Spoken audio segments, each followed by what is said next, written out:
নমস্কার, শুভ সকাল। আমি নম্রতা, নয়ডা থেকে। সরস্বতী পুজোর শুভেচ্ছা জানিয়ে আজকে আমি আপনাদেরকে নয়ডা থেকে নিয়ে চললাম দিল্লি।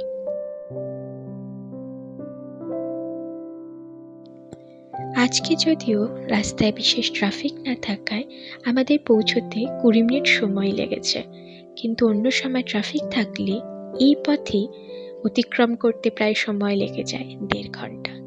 আপাতত আমরা যমুনা নদী পার করছি। এই যমুনা নদীর ওপারে দিল্লি, আর ফেরার পথে যমুনা নদীর এপারে নয়ডা। চলুন আপনাদেরকে দিল্লি ঘুরিয়ে আনি। যমুনা নদী পার করে ফেলেছি আর ঢুকে গেছি দিল্লি।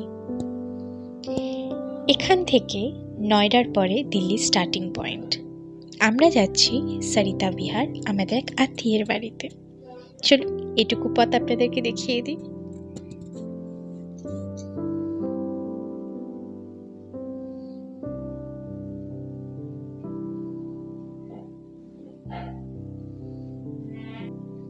নয়ডা থেকে দিল্লি আসার পথে এই রাস্তাটা যায় শাহিনবাগের দিকে। শাহিনবাগ থেকে টার্ন করলে 3 দিকের পথ, তার মধ্যে একদিকের পথ হচ্ছে সরিতা বিহার। এখন আমরা যাচ্ছি শাহিনবাগের দিকে। শাহিনবাগ চলে এসেছি। এইবারে এখান থেকে আর 2 মিনিটের মধ্যে আমরা টার্ন করব সরিতা বিহারের দিকে।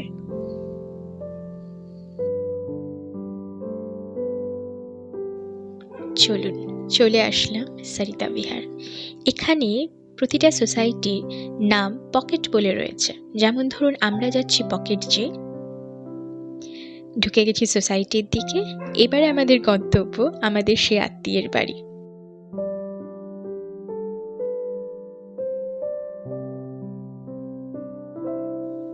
এবারে সরস্বতী পুজো আমি দিল্লিতেই দিয়েছি।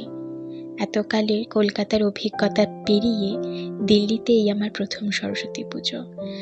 আত্মীয়রা যে সোসাইটিতে থাকেন সেখানে বেঙ্গলি কমিউনিটি এই পুজোর আয়োজন করে।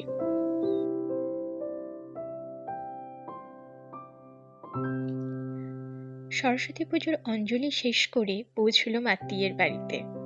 এখানে শিবলী পুজোর আয়োজন করা হয়েছিল। এইবারে মনে প্রশ্ন আসতেই পারে শিবলী পুজো ব্যাপারটা কি। আমরা যেহেতু বুদ্ধিস্ট, আমাদের বাড়িতে শিবলী পুজো অনেকটা লক্ষ্মী পুজোর মতো করেই সেলিব্রেট করা হয়। বলতে পারেন ধন ধান্যে যেন ঘর পরিপূর্ণ থাকে তার কামনা জানিয়েই এই পুজো করা হয়।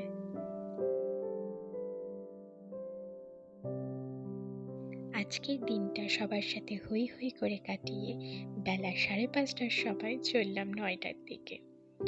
আজকের ব্লগটি এইটুকুই। আবার দেখা হচ্ছে পরের ব্লগে। টিল দেন সুস্থ থাকবেন, ভালো থাকবেন আর পাশে থাকবেন। টাটা।